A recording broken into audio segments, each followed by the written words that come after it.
नमस्कार, आदाब। प्रोग्राम शख्सियत में आपका स्वागत है। मैं हूं समीना। ज़िंदगी के लिए एक ख़ास सलीक़ा रखना, ज़िंदगी के लिए एक ख़ास सलीक़ा रखना, अपनी उम्मीद को हर हाल में ज़िंदा रखना। और ऐसी ही पुरुम्मीद शख्सियत है उनकी जो ध्रुपद गायन में अपना एक ख़ास मकाम रखते हैं, जिसे सुनकर अलौकिक आनंद की अनुभूति होती है। ऐसा ही एहसास है उनकी आवाज़ में और उनके अंदाज में। शुद्ध, सात्विक, सरल, सहज ध्रुपद गायन का एक जाना पहचाना नाम गुंदेचा बंधु।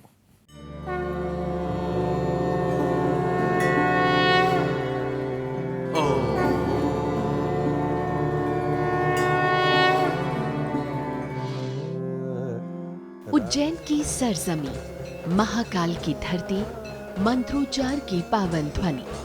शिव शिव शिव शिव शिव शंकर आदिदेव। उसमें रमी जनी पली बढ़ी कई शख्सियतें, उन्हीं में से एक गुंदेचा बंधु। नाथ योगी महादेव शिव शिव शिव शिव। जिनकी नस नस में बसता है ध्रुपद गायकी का हर रंग। कड़ा रियाज, पूर्ण समर्पण, इस एक फन को समर्पित उमाकांत गुंदेचा और रमाकांत गुंदेचा, चांदमल गुंदेचा और सुंदर गुंदेचा जैसे माता पिता की परवरिश रंग लाई। बचपन से गायकी के प्रति गहरे रुझान को देखते हुए माता पिता ने पढ़ाई के साथ गायकी की तालीम दिलाई। अल्लाह तेरो नाम, ईश्वर तेरो नाम। शुरुआत में राम नारायण जीणा, रमाकांत दुबे, प्रमोद शास्त्री जैसे गुरुओं का सानिध्य प्राप्त हुआ और फिर बाकायदा तौर पर तालीम लेने की गरज से भोपाल का रुख किया। भोपाल, जहां कला और कलाकारों का मान सम्मान, उनकी हौसला अफजाई का रिवाज शुरू से ही रहा और भोपाल में ही उनके आगे की जिंदगी के पथ प्रदर्शक बने उस्ताद जिया फरीदुद्दीन डागर और उस्ताद जिया मोहिउद्दीन डागर।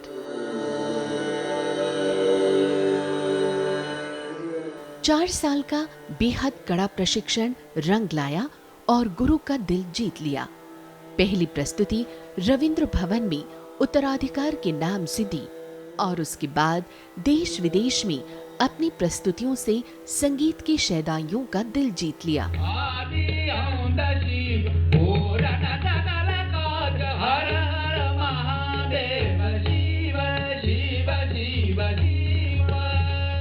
आज की तारीख में गुंदेचा बंधु ध्रुपद गायकी की बाकायदा तालीम दे रही हैं।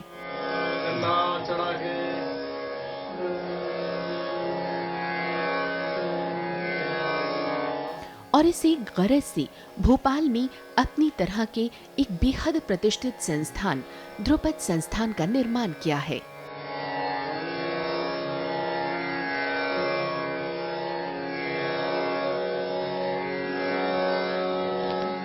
जहां दुनिया के कोने कोने से आए छात्र ध्रुपद गायकी का प्रशिक्षण प्राप्त कर रही हैं। पिंगला पिंगला ताना बरली सुषमन तार। ध्रुपद गायकी को समर्पित गुंदेचा बंधु ने इस फन को मंजर-ए-आम पर मकबूल करने का अज़्म कर रखा है और उनकी नित नई काविशों और कामयाबियों का सफर मुसलसल जारी है।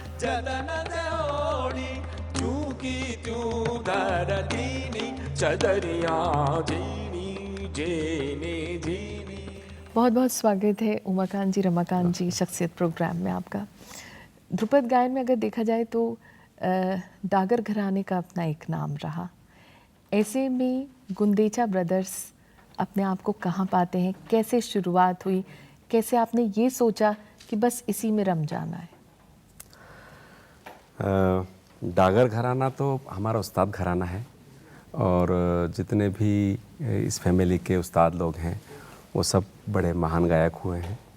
हमारे उस्ताद जिया फरीदुद्दीन डागर और उस्ताद जिया मोहिउद्दीन डागर साहब से हमें ध्रुपद की तालीम मिली और भोपाल में इसकी शुरुआत हुई।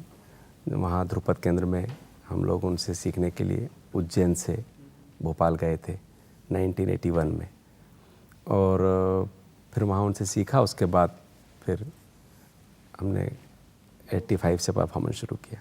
शागिर्दी का अनुभव कैसा रहा? शागिर्दी का अनुभव बहुत अच्छा रहा। उस ज़माने में थोड़ा लोग डराते थे कि अरे भाई उस्तादों के पास जा रहे हो तो क्या सिखाएंगे कि नहीं, लेकिन हम बहुत ही खुशकिस्मत रहे और ये अल्लाह की मेहरबानी थी, आशीर्वाद था भगवान का कि हमको दोनों उस्तादों ने, छोटे उस्ताद और बड़े उस्ताद दोनों ने बहुत ही दिल से और एकदम ओपनली सिखाया। तो हम सोचते हैं कि वो बेस्ट टाइम था जब हमने उनसे तालीम मिली। और तालीम देना एक तो अपनी जगह है, लेकिन एक उन्होंने जो सबसे बड़ा काम किया कि हमारे दिमाग को खोला, ये बड़ी बात है। ऐसा कम उस्ताद करते हैं कि उस वक्त ये भी कहा जाता था कि अरे ध्रुपद कौन सुनता है, और अब कोई ध्रुपद का कोई ज़माना नहीं है, लोग सुनते नहीं हैं, क्यों सीख रहे हो। तो फिर हमको लगा कि जब ध्रुपद के बारे में सभी गायक वादक लोग, सभी कलाकार लोग कान तो पकड़ते हैं कि भाई ये तो हमारे यहाँ की धरोहर है और बड़ी पुरानी गायकी है और इसी से सब शास्त्रीय शैलियाँ जन्मी हैं, लेकिन इसको सुनता कोई नहीं। आप दोनों से ये ज़रूर जानना चाहेंगे कि आप किसी घराने को बिलोंग नहीं करते, आपकी पहली पीढ़ी है जो आप दोनों हैं, सीखा, फिर उसके बाद आपने अपना एक मकाम बनाया।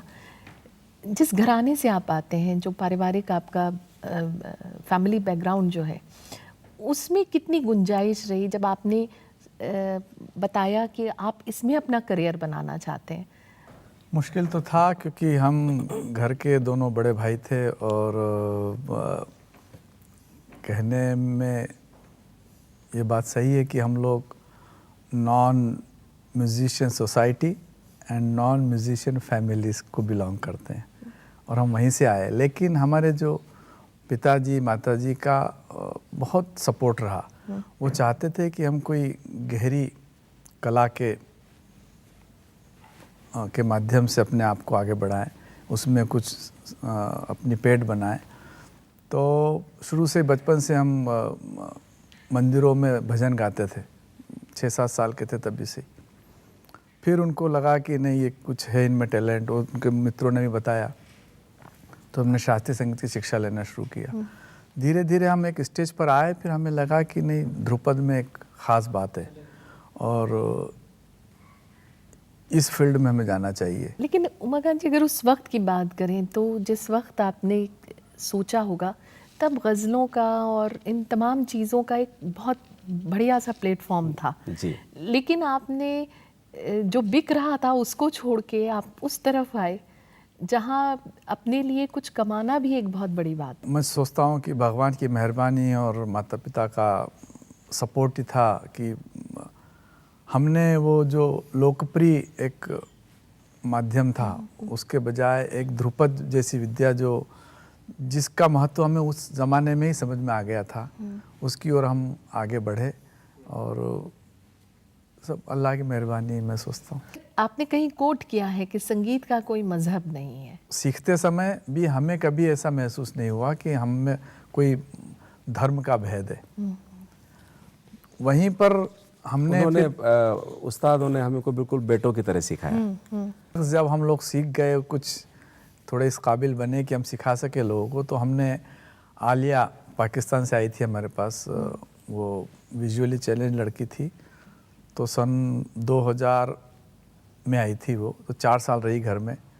तो वो तो Pakistani normal lower middle class को बिलोंग करती थी, तो उसकी मेंटलिटी एकदम अलग थी। तो उसको 4 साल ध्रुपद सिखाया हमने, तो वो भी एक बहुत बड़ा चैलेंज और अनुभव था क्योंकि पाकिस्तान में ध्रुपद की परंपरा लगभग ख़त्म हो गई। वहाँ कोई ध्रुपद गाने वाले अब बचे नहीं हैं। तो ये इस लड़की ने यहाँ 4 साल हमारे घर में रह कर के सीखा और अब वो वहाँ ध्रुपद सिखा रही है। तो ये हम लोगों को उसको सिखाने के लिए भी चैलेंज था क्योंकि उसको दिखाई नहीं देता था, भगवान ने उसको आँखें नहीं दी। तो ऐसे व्यक्ति को सिखाना भी एक चैलेंज। आपकी एक बहुत शानदार बंदिश है, शुरुआत वहीं से करें, आपसे सुनना ज़रूर चाहेंगे। शिवा शिवा जो है। जी ज़रूर।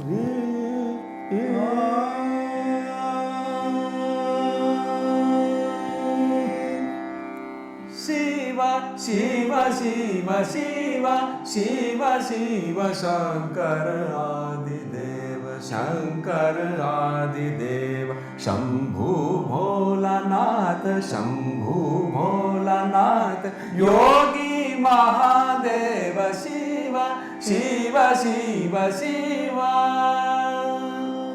आपने जब प्रस्तुति दी, इतने सालों से आप प्रस्तुतियां दे रहे हैं, तो कभी ये महसूस हुआ कि उस रोशनी को, उस अलौकिक शक्ति को छूने का या महसूस करने का अनुभव रहा?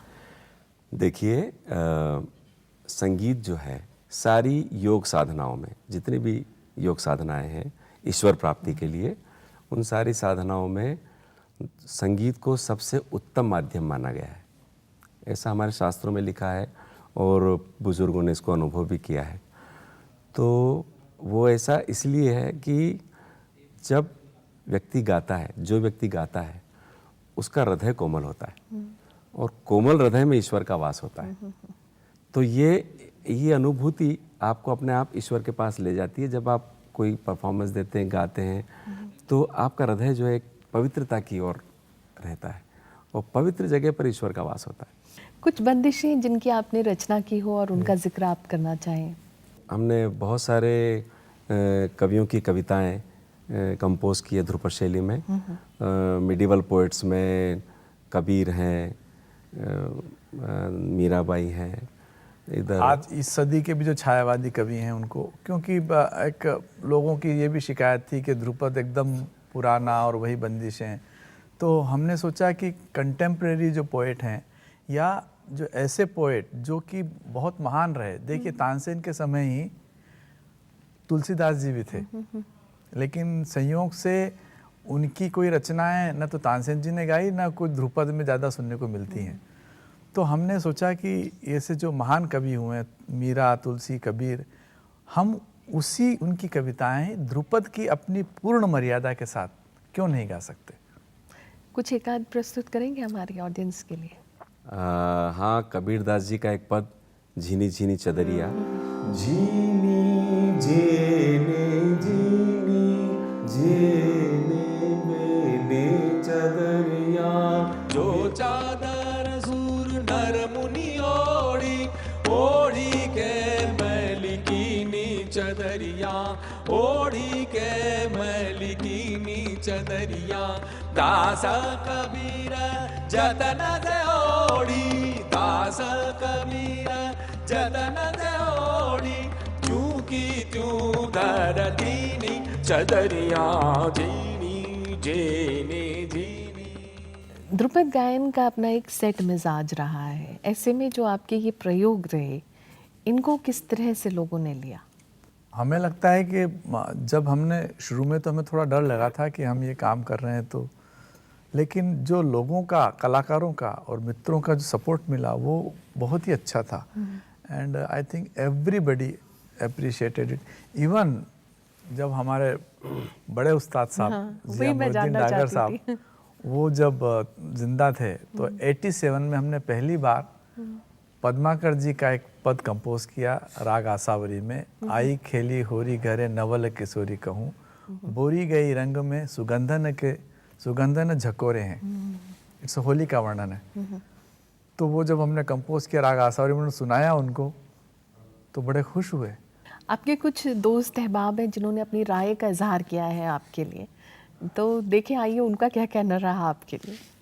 नमस्कार, मैं गुंडेचा ब्रदर्स उमाकांत गुंडेचा, रमाकांत गुंडेचा और अखिलेश गुंडेचा जो पखावज बजाते हैं, मैं उनको बहुत बहुत बधाई देता हूँ, रमाकांत और उमाकांत जी को, कि उनको पद्मश्री से नवाजा गया है। और यही कहना चाहूँगा, ये डागर हमारे डागर परिवार के स्टूडेंट हैं। ध्रुपद को जितने शुद्धता से हम संभाल के बटोर के रख सकते हैं वर्तमान में, वो हमारे लिए बहुत अच्छा होगा, क्योंकि जो चीज़ एकदम इंटैक्ट और प्योर रहती है वही रहती है। और आप इसमें बहुत अच्छा काम कर रहे हैं और स्काई इज़ द लिमिट। मैं आपको बहुत बहुत बधाई देता हूँ कि आप लोग बहुत आगे बढ़ रहे हैं और ईश्वर करे आप जितना आगे बढ़ना चाहें उतना आगे बढ़िए, आपको धरती की धैर्यता मिले और आकाश की विशालता मिले। मेरी यही शुभकामनाएं हैं। उमाकांत जी, रमाकांत जी, आपसे जुड़ी कितनी ही यादें हैं जो कि इस समय बिल्कुल दिलो दिमाग पे आपको देख के छा सी रही हैं। सबसे पहले याद आती है आपके पूज्य गुरुदेव की, उस्ताद फरीदुद्दीन डागर। मुझे लगता है वो जितने अच्छे गुरु हैं उसका कोई जवाब नहीं है।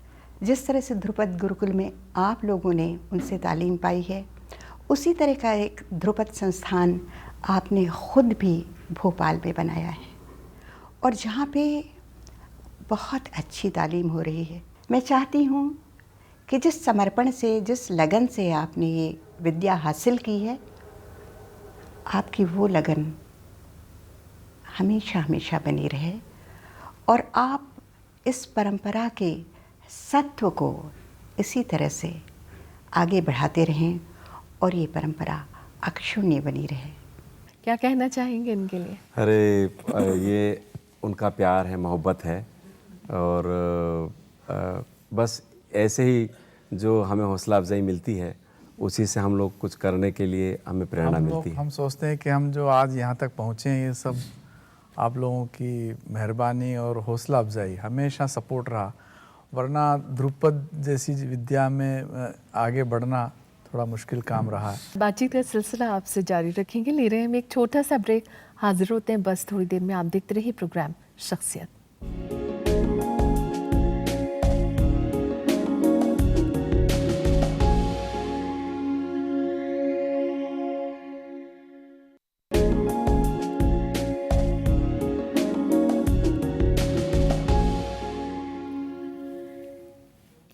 और ब्रेक के बाद आपका एक बार फिर स्वागत है। आप देख रहे हैं प्रोग्राम शख्सियत और शख्सियत में आज हमारे मेहमान हैं उमाकांत गुंदेचा, रमाकांत गुंदेचा, यानी कि गुंदेचा बंधु। ध्रुपद में जो गमक का महत्व है उसके बारे में। ध्रुपद में देखिए एक बहुत इम्पॉर्टेंट चीज़ है कि ध्रुपद में जो वॉइस कल्चर है वो बहुत स्पेशल है, क्योंकि वो उसका जो बैकग्राउंड है वो योगिक क्रियाओं से है। योग और ध्रुपद दोनों एक ही सिक्के के दो पहलू माने गए हैं और उसका विकास भी उसी तरह हुआ। तो ध्रुपद की जो भी गायन टेक्निक्स हैं वो सब योग क्रियाओं पर आधारित है। तो हम जो सीखते हैं, जो हमें सिखाई जाती है नाद योग है, तो नाद को 5 स्थानों से सिंक्रोनाइज किया जाता है। नाभि से, हृदय से, कंठ से, नासिका से और मस्तक से। तो जो गमक है वो उसमें वो हम उसका इस्तेमाल भी करते हैं। एक उदाहरण अगर हम लोगों के लिए जी, देखिए नाभि की गमक,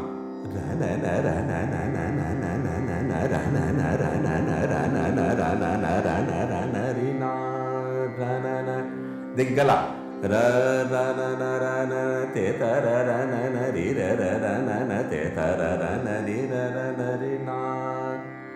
हृदय से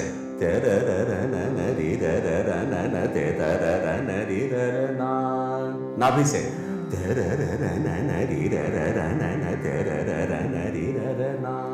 ये जो तीनों की निकासी आपको दिखाई सुनाई पड़ेगी।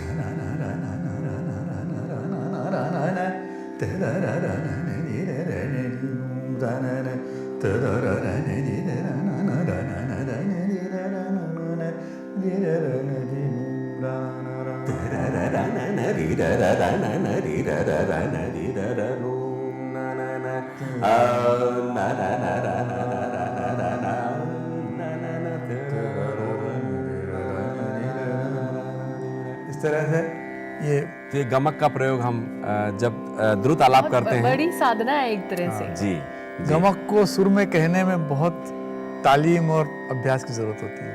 आपके कुछ और दोस्त अहबाब हैं जिन्होंने अपनी राय का इजहार किया, आइए देखते हैं उनका क्या कहना रहा।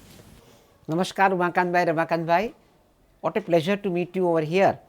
आपकी ध्रुपद की गायकी के बारे में मैं क्या बोलूँ, आप स्वयं जो गाते हैं तो सबको मंत्रमुग्ध करते हैं। चाहे हम दिल्ली में हो या हम आपके साथ भी आए हैं, कभी टोरंटो में आए हैं, कभी आपके साथ न्यूयॉर्क गए हैं, कभी वाशिंगटन में मिले हैं, तो लगता है कि आप दोनों भाइयों ने जो तपस्या की है वो तपस्या इतनी गहन है और बिना तपस्या तो हमारी कलाओं में फल कभी मिलता नहीं है।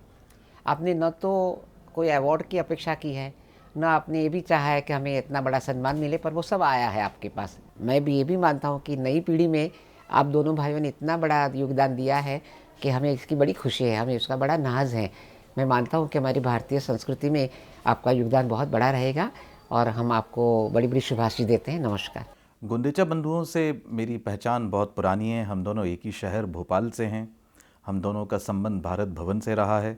इस तरह से गुंदेचा बंधुओं को आज इस मकाम पे देखना एक सुखद अनुभूति देता है। वे जिस किस्म का गायन करते हैं वह लगभग एक किस्म का खोया हुआ या एक किस्म का बिखरा हुआ संसार था ध्रुपद का, लेकिन उन्होंने अपने ओज और अपनी एकाग्रता से ध्रुपद को वापस केंद्रीयता में लाए हैं और उन्होंने उसको एक नई समय में पहचान दी है। शुभकामनाएं यही देना चाहूँगा कि आप लोगों को कि अभी तो ये शुरुआत है, लेकिन अभी और भी आगे बहुत सारी ऐसी बातें होंगी ज़रूर ही जो ध्रुपद में एक नया ध्रुवीकरण पैदा करेंगी आपके होने से।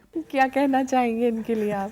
यही हम बहुत शुक्रगुजार हैं कि उन्होंने हमारे बारे में अच्छी बातें कही। हम कोशिश करेंगे कि जो लोगों की अपेक्षाएं हैं हमसे, हम और भविष्य में और अच्छा काम करें, हम अपनी राह पे सीधे चलते रहें और अल्लाह हमें कामयाबी दे, ऐसी कोशिश करेंगे। ध्रुपद गायन की ही बात को थोड़ा सा आगे बढ़ाएं।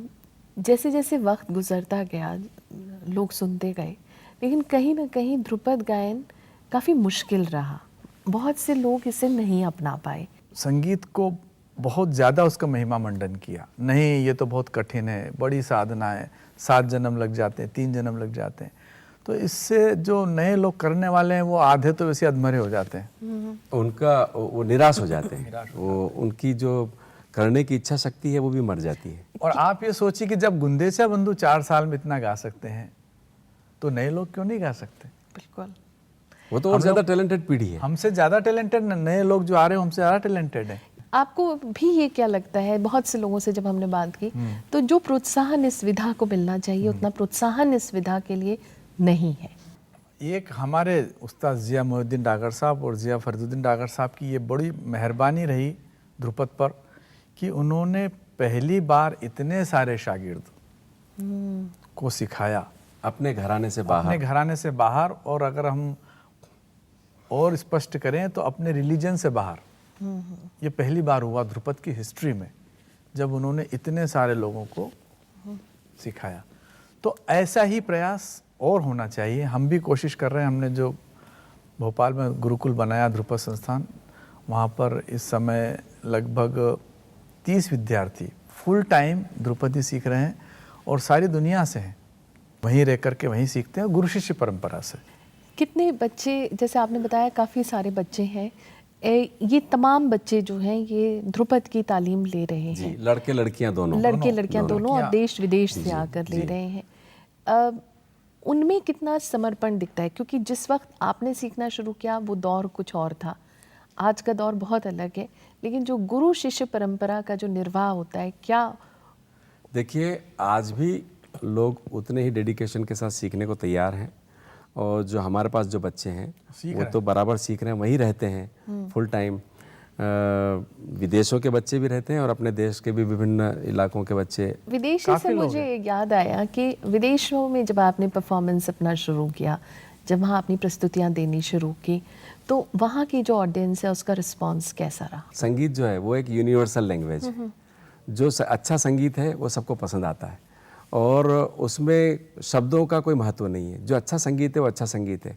हम लोग भी दुनिया भर का सारा संगीत एंजॉय करते हैं। वो इसीलिए कर पाते हैं कि वो अगर सुर में हो रहा है, अच्छा हो रहा है, उसमें एक सुकून देने वाली बात है, तो हमारे दिल को भी अच्छा लगता है। और आप दोनों जब प्रस्तुत करते हैं स्टेज पर, तो एक कोई बहुत पसंदीदा राग या बंदिश है आप दोनों की जो आप अक्सर अपने परफॉर्मेंस में? हमारी पसंद का नहीं, ऑडियंस की पसंद का। हमारी भी पसंद कोई तो एक जो होगा जो कहीं ना कहीं आप दोनों को क्लिक करता हो।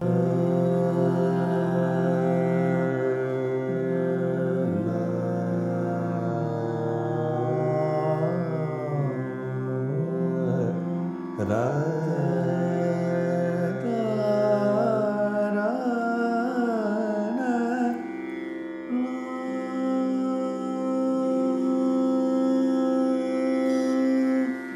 शंकर गिरिजापति शंकर गिरिजापति पार्वती पतेश्वर पार्वती पतेश्वर गलरोंड माला महामय महेश्वर शंकर गिरिजापति शंकर जटा में गंगा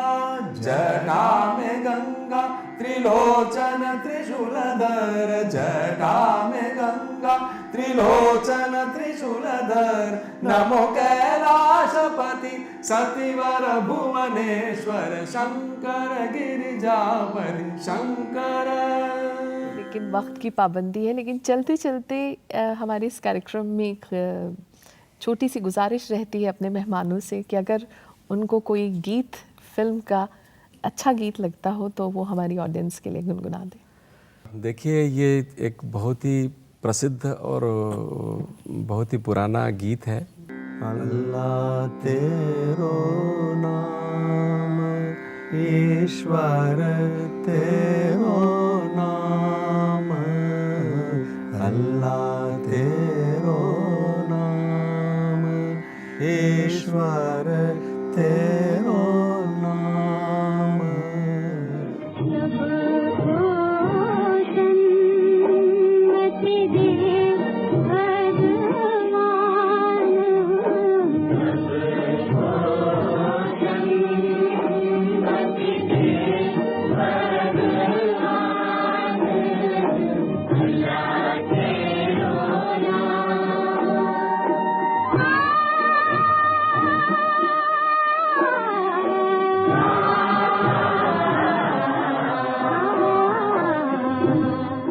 आप आज शख्सियत में आए, हमारे बीच इतना वक्त गुजारा, आपका बहुत बहुत शुक्रिया। धन्यवाद। बहुत अच्छा लगा आपसे बात करके।